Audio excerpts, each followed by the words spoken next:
I'm E.G. Marshall. Won't you sit down and relax with me for the next, a little less than an hour, and listen to a tale of murder? Or is that statement exactly fair? The dictionary definition of murder is the unlawful killing of another human being with malice aforethought.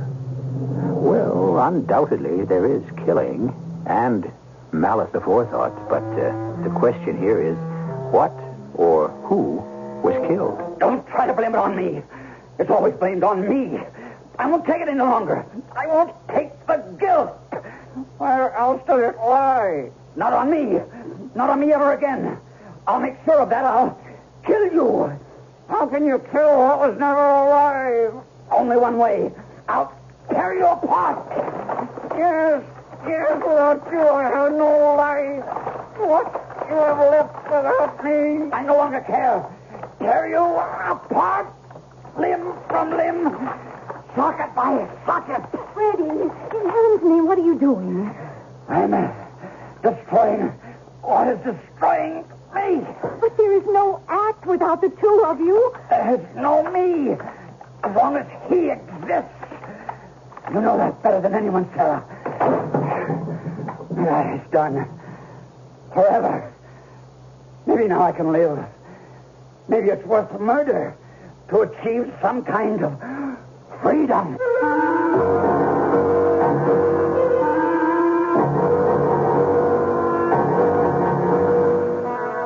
Our mystery drama, The Voice of Death, was written especially for the Mystery Theater by Ian Martin and stars Victor Jory. It is sponsored in part by Buick Motor Division and Time Magazine. I'll be back shortly with Act One.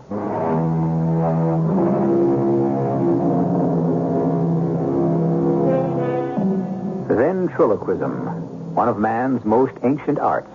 It's as old as the Chinese cultures, and almost certainly it was practiced by priests who created such seeming miracles as the speaking statues of Egypt and the Greek oracles. Down through the millennia, it flourished. And when it became sheer entertainment through vaudeville, radio, and TV, it reached its highest popularity. Then, as suddenly, ventriloquism suddenly lost its popularity. A fact that Janus the Great is not yet prepared to face.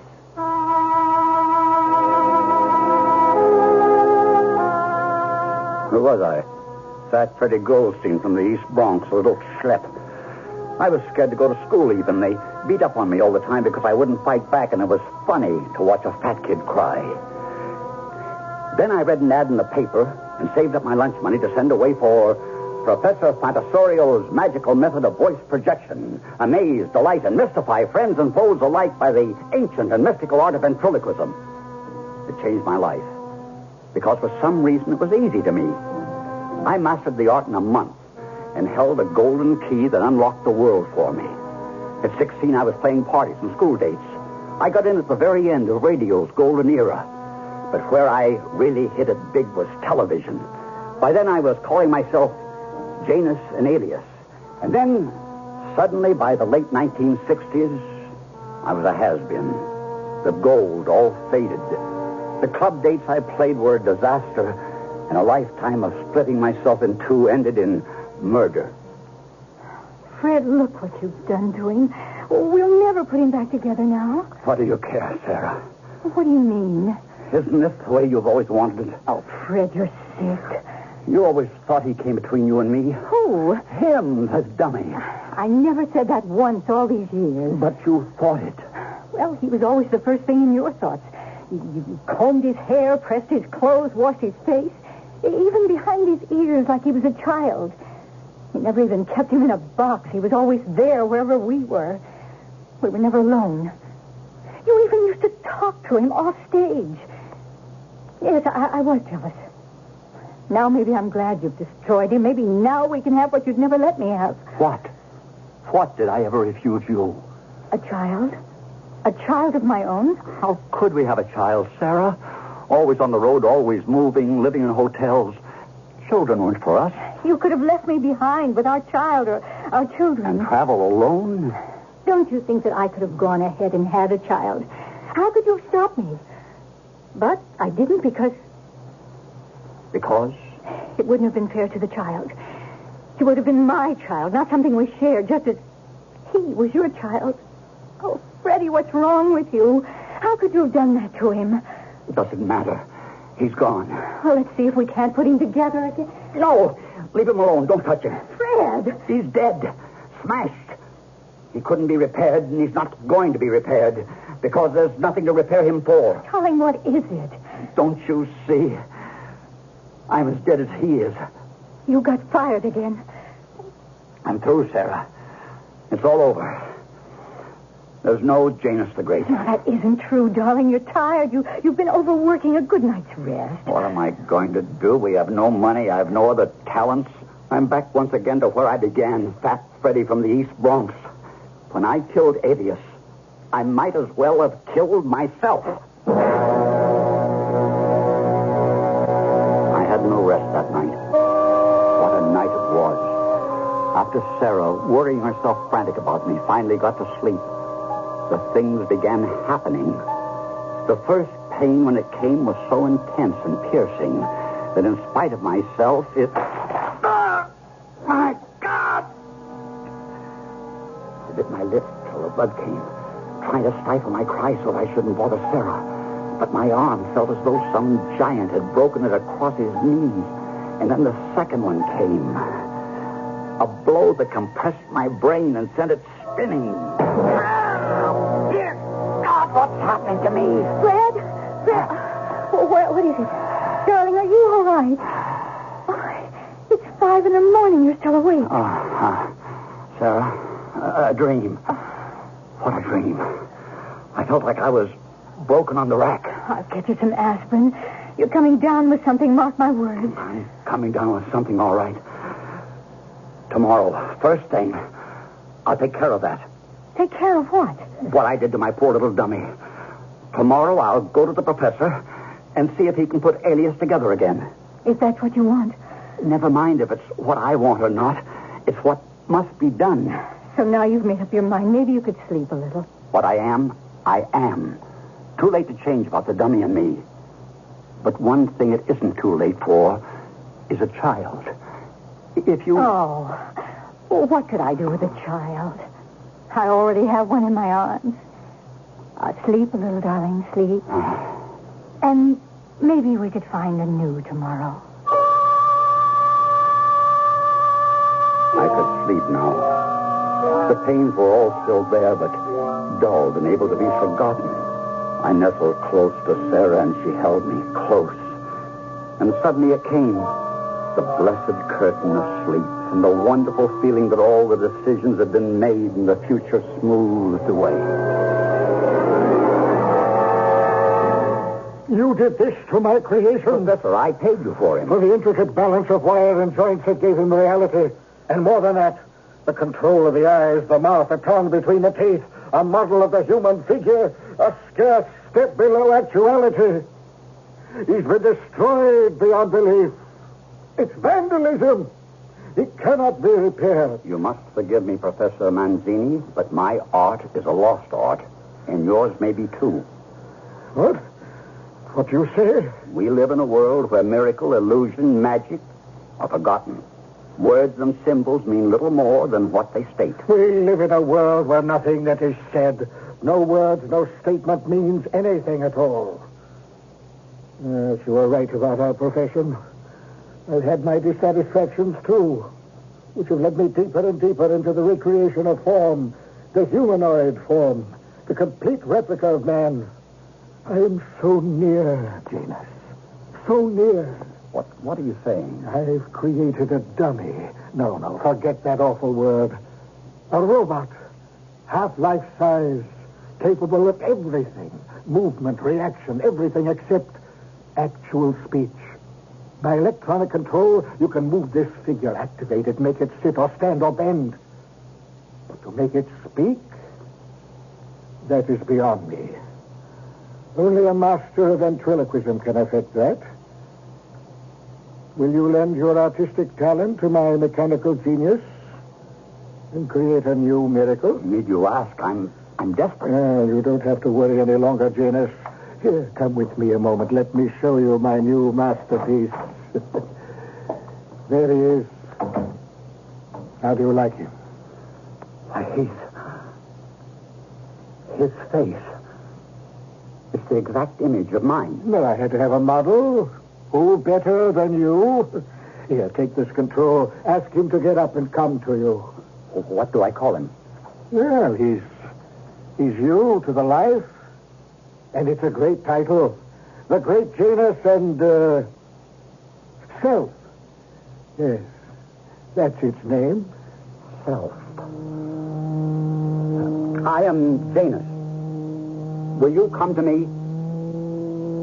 Do you want me to be your master? Well, why don't you make it answer? I'm trying to, but maybe I'm out of practice. I'll try again. Do you know me? Will you answer me when I talk? If you tell me the answers. How did you find Chicago? I just got off the plane and there it was. I don't know if I want this dummy, Professor. Oh, the elements are sensational. This is only a working model. Let me build you the complete dummy and you'll thank me forever. I've told you, Professor, I haven't the money. Yes, I know. So I'll offer you a proposition. I'll build you a humanoid that will walk, move, bend, jump, do anything you ask it to. That's my contribution. All you must provide is the voice. That is beyond me. We'll go into a simple partnership, 50-50, on all our earnings. Will you accept that? I don't have to put up any money to own a humanoid that moves and acts like any other person? You will pay. Now leave. I must get to work. I will finish Self. Arrivederci, Janus. Arrivederci. How will I know? I will call you the moment he is finished. I don't know how to thank you, Professor Manzini. Oh, yes, my sometimes friend. No need to thank me. Nor will you want to when I'm finished with you. Murderer, assassin, to have killed one of my children. For that you will pay. I could have struck you dead today for what you did to one of mine. But I stayed my hand a little while. I have other plans for you than just revenge.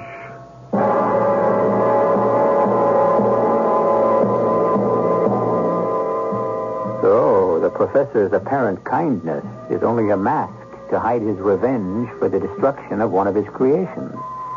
But how does he expect to accomplish that? And what other plans does he have in mind?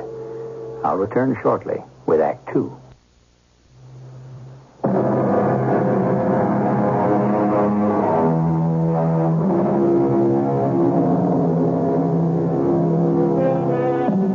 Ventriloquism. The name is a misnomer, since its Latin roots mean simply speaking from the belly. In actual fact, the illusion is produced by depressing the vocal cords, pulling the tongue inside the mouth to create words, and by keeping the lips from moving. Still, practiced by a master, the illusion is indistinguishable from reality. So much so that the great English philosopher Henry Moore was moved to say, "Who knows, but some of his counterfeit ventriloquists may prove true ones," which is another way of saying, which is the dummy and which is the master.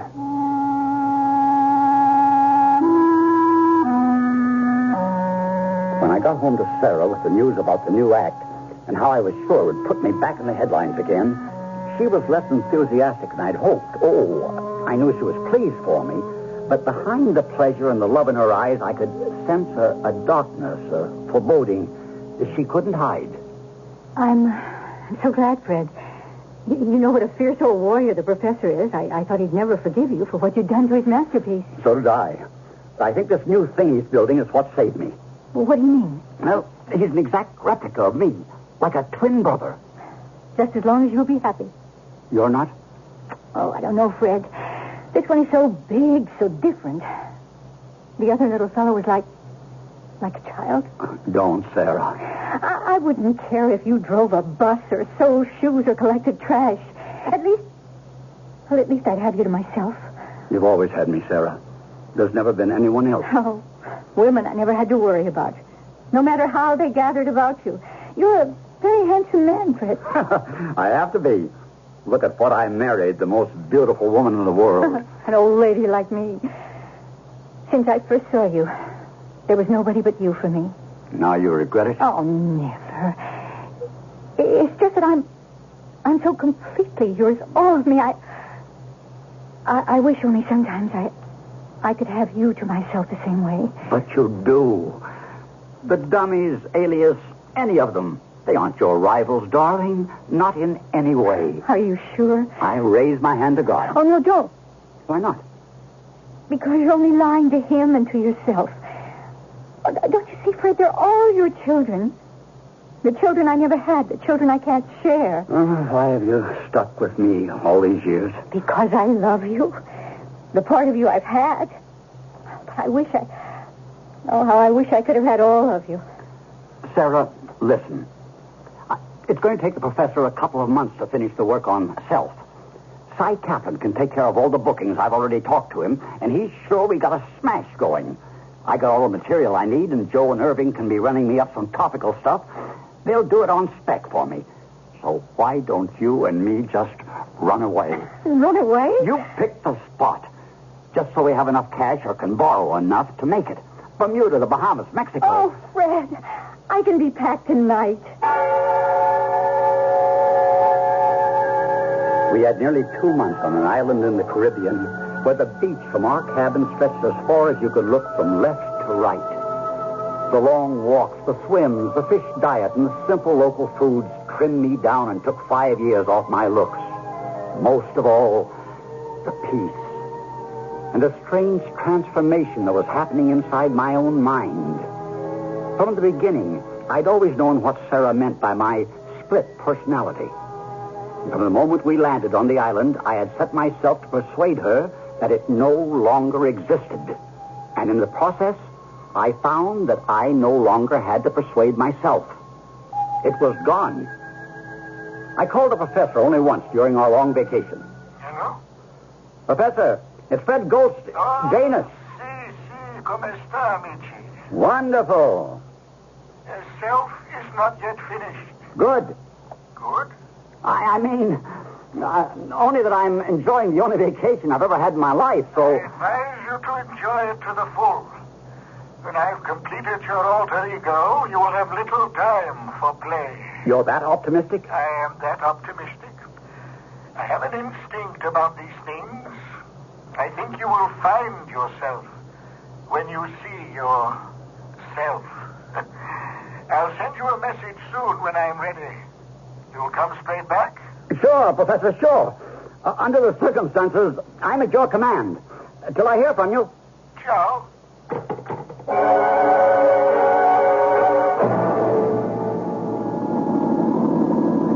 Driving back to our beach cottage from the nearest little town where there was a phone, I found a host of things running through my mind. How happy and carefree the last weeks had been. What they had meant to Sarah. Paramount over all was my return to my own personal freedom. To being my own man. Not to have to depend on a fabrication of wood, steel, and wires to which I had lent half my own personality. Over which I had to split myself. It was in that frame of mind I should have decided my life. Except when I got back home, the decision wasn't mine.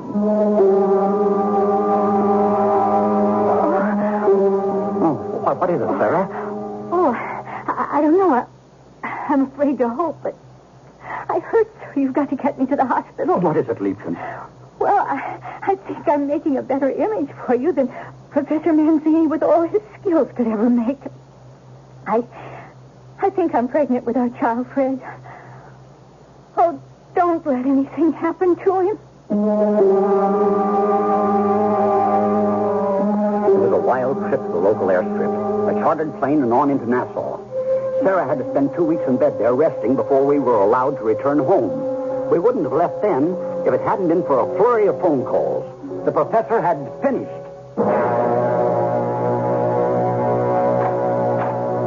Benvenuto, Janus.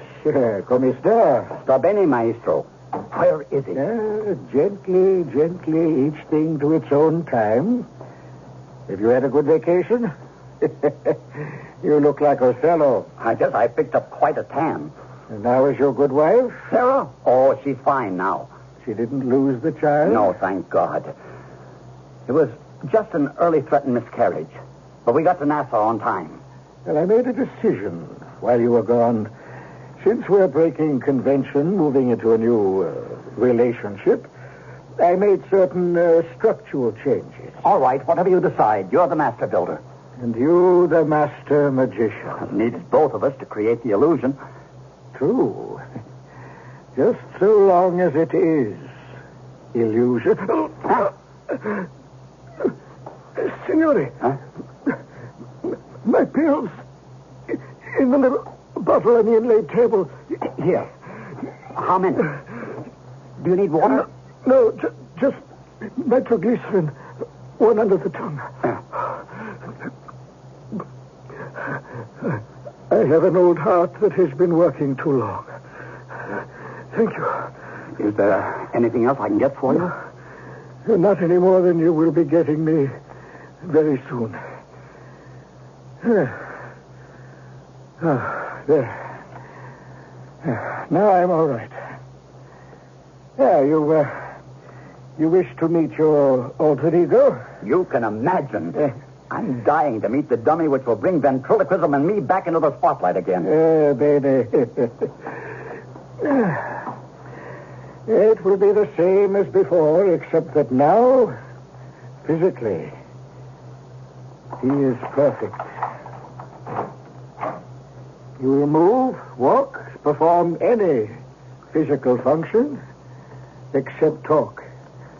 That is where you are the creative one. There is...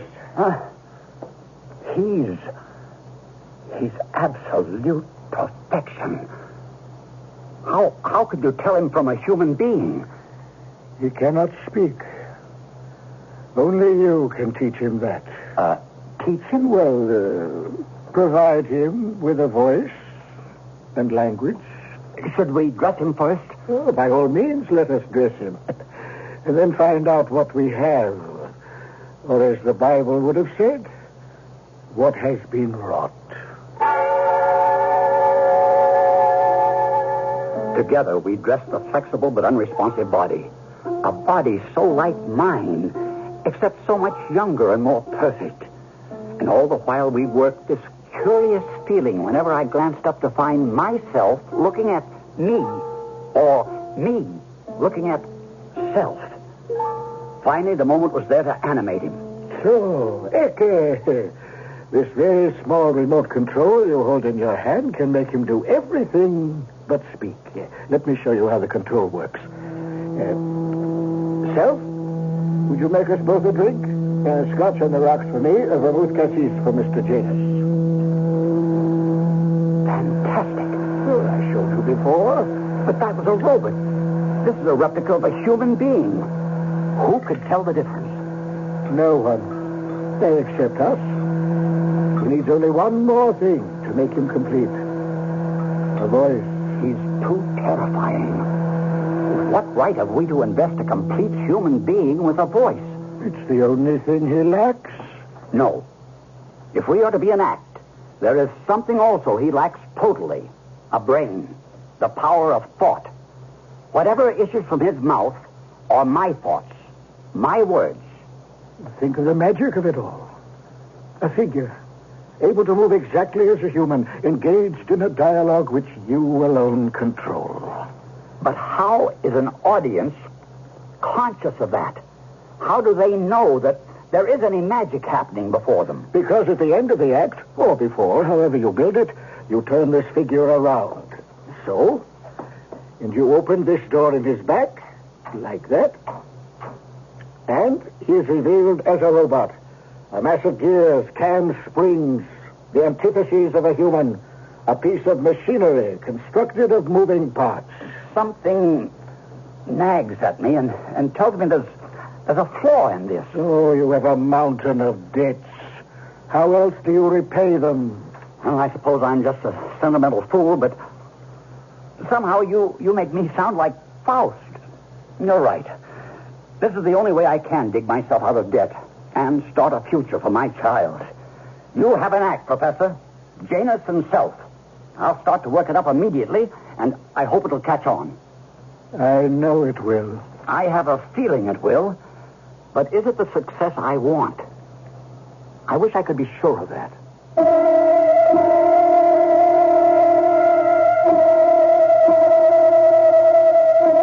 Another old-time quote on ventriloquism was one that had an evil spirit speaking in his belly. But suppose by some supernatural act the reverse were true, that somehow the ventriloquist became the victim, and that the doll, the dummy, the alter ego tipped the scales and took over from him. Let's see what happens when I return with Act 3.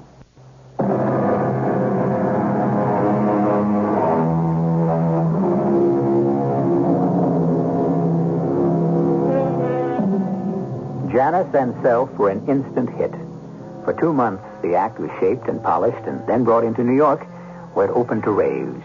Show after show was designed and built around them. International offers poured in. A countrywide tour was planned. Only 2 rifts in the loot. The first had to do with Professor Manzini.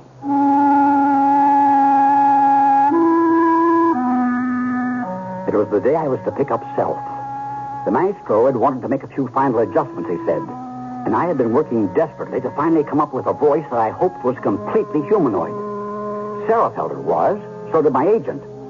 I was anxious to let the professor hear it himself. But I never had the chance. No answer. That's strange.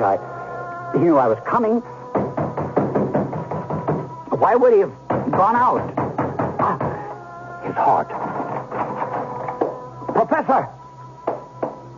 Professor Manzini! It's me! Janus, Professor! He was seated in his old armchair, head lolling to one side, one hand over the chair as if to receive a pellet from the bottle held in Self's hand. Self himself was bent over, frozen in the act of spilling it out of the already opened bottle. I took his pulse quickly, listened to his heart. The professor was dead. I stooped and picked up the control box, depressing the button. You can straighten up now, Self. Give me the bottle. Thanks. When did he die? Of course, how stupid of me. What a triumph you are that I should forget even for a moment. At a moment as crucial and heartbreaking as this, that you're only a dummy. Isn't that right? Yes, Master. That's right. I shouldn't make you call me that. Do you mind? Why should I mind? Don't you control me? Yes, I suppose I do. Except you seem so human. And a little frightening because I'm so much your twin. Wait a minute. What's this? Attached to this note is a copy of my will. It makes you the executor and sole heir to all my possessions. May they bring you all you deserve. I have done everything in my power to make sure you will get everything that's coming to you. Did you hear that, Self? You're all mine now. I am all yours.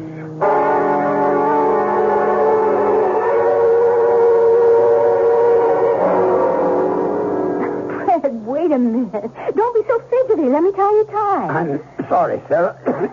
It's the schedule. I just hope my voice holds out. I got some lemon and honey for you. Here, drink. What would I do without you? Fred, why don't you give it all up? Who needs it? We do, till the bills are paid. Well, not with what the professor left us. I don't want his money. I want my own. Oh. What is it, honey? Oh, it's just a baby. He kicks so much these days. Regular soccer player he'll grow up to be. You take care of yourself. Oh. Now, don't worry about me. I don't want to have to start worrying about you. What else is it you're worried about, Fred? Nothing. Just the grind. Well, you'll tell me if it's anything else. I'll tell you. What could I ever keep from you, Sarah? But there were things I was keeping from Sarah. Things I even tried to keep from myself. Something strange was happening in the act. Sometimes I'd sort of blank out on the stage. There would be periods when I was never sure exactly what had been said. And then there was the growing pressure on my throat, creating a voice that was unnatural for a ventriloquist, no matter how natural it might be to the audience. I went to my doctor about it, and he advised rest. But that was impossible with the contracts I had to fulfill. I took my problems to Sarah. You mean he talked without you? I don't know, Sarah. It seemed that way. But how? Well, you know the old routine. Just to take, for example, where I say, "Where were you born?" He says, "In a hospital." And I say, "Why?" And he says, "Because I want to be near my mother." I've done it so often. The exchange seems completely authentic. But last night, the strangest thing happened, like it's happened before, I think. Only, maybe I'm crazy. What, Fred? I asked the question, "Where were you born?" And he answered. Oh, who cares about me? Where were you born? And I said, "In a hospital." And he said, Why? and I said, "Because I want to be near my mother." It's crazy. Turned upside down, topsy-turvy. Like he controlled me instead of... Now, Fred, you've got to quit. It isn't worth it anymore. You're killing yourself.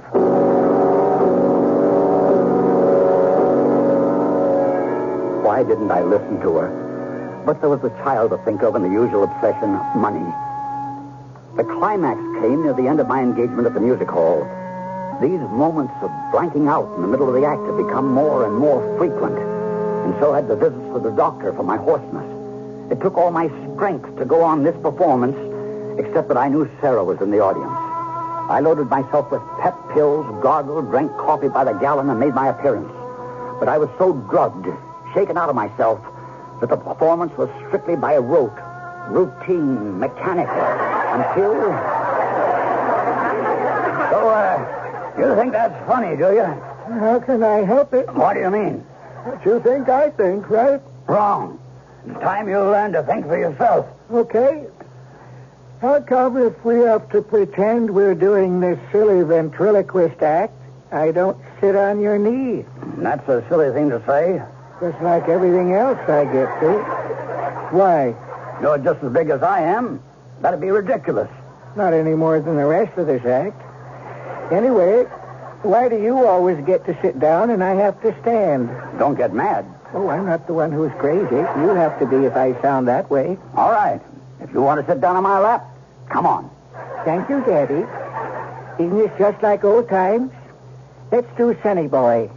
When there are gray skies. What can they all be, Daddy? Let them all be gray skies. What'll I do with them? You'll make them blue. What's my name? Sunny Boy.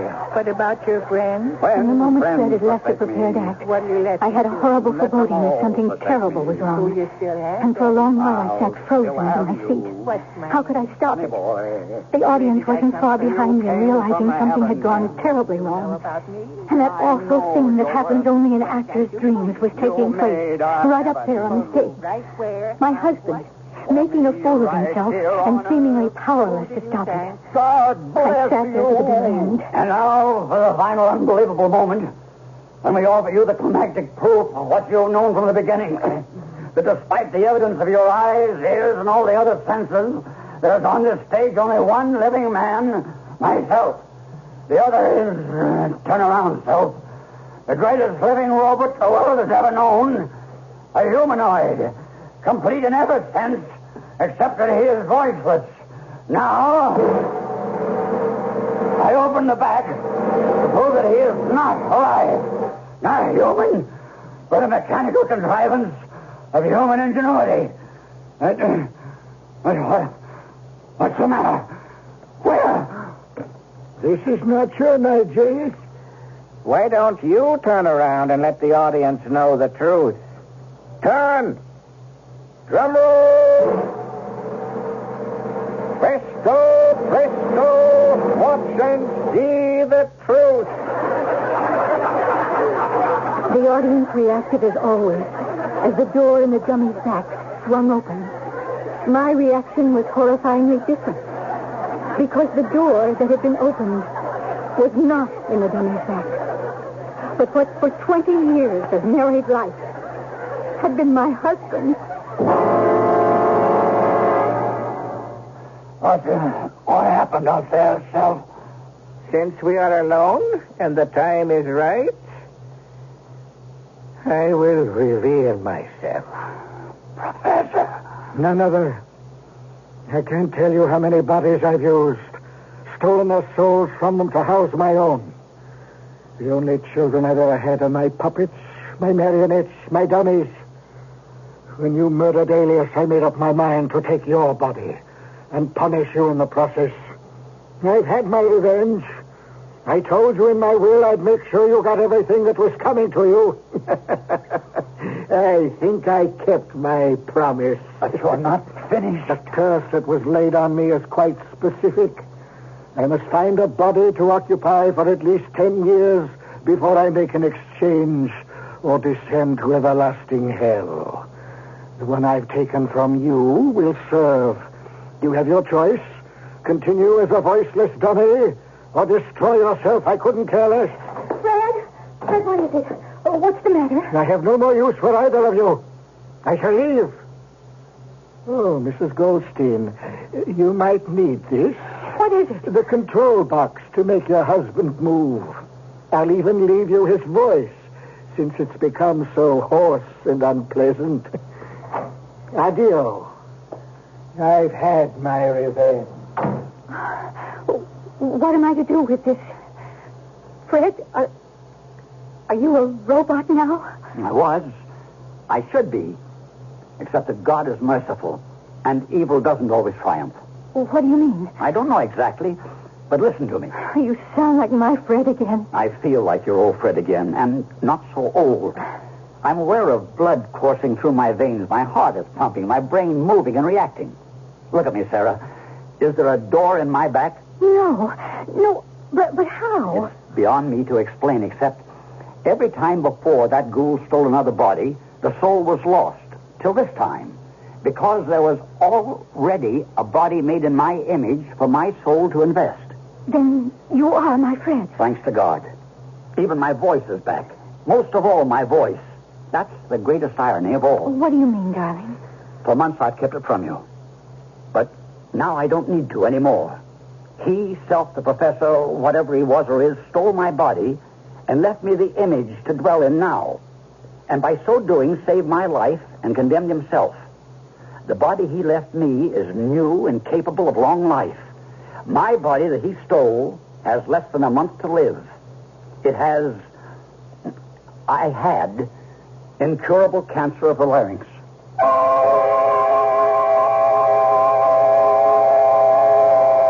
The collapse of a star and his disappearance from the stage was a 3-day wonder in the press. But the public is fickle. Within weeks, the great Janus was out of mind. Fred's in real estate now, happy to forget Janus the Great. And Sarah has provided a new member for the act, a lusty young son whose voice has all the range of his father's, at least in decibels, if not in trickery. I'll be back shortly.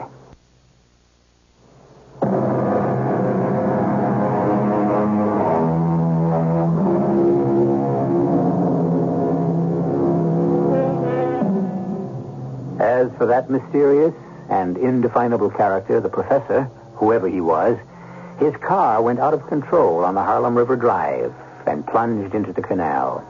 Since he could not swim, whether or not his life might have been saved will never be answered, since by that time his larynx was so deeply infected by the growth that strangled it, he had no voice to cry for help.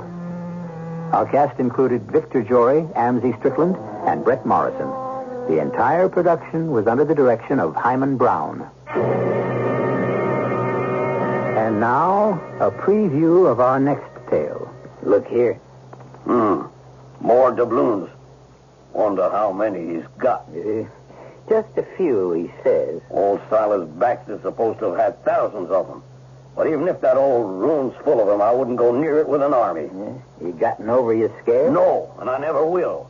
That was the awfulest thing I ever saw, that poor heifer being pulled under the water by some thing. Now, what did it look like? What I saw of it was a kind of red color, round and fat, and it had horns kind of sticking out in front like feelers. There ain't no such thing, Johnny. Back up on that, Billy Lee. I saw the thing. You say the new owner's showing up tomorrow? Well, expect so. Then let me tell you, stay away from the lake and keep them away from it.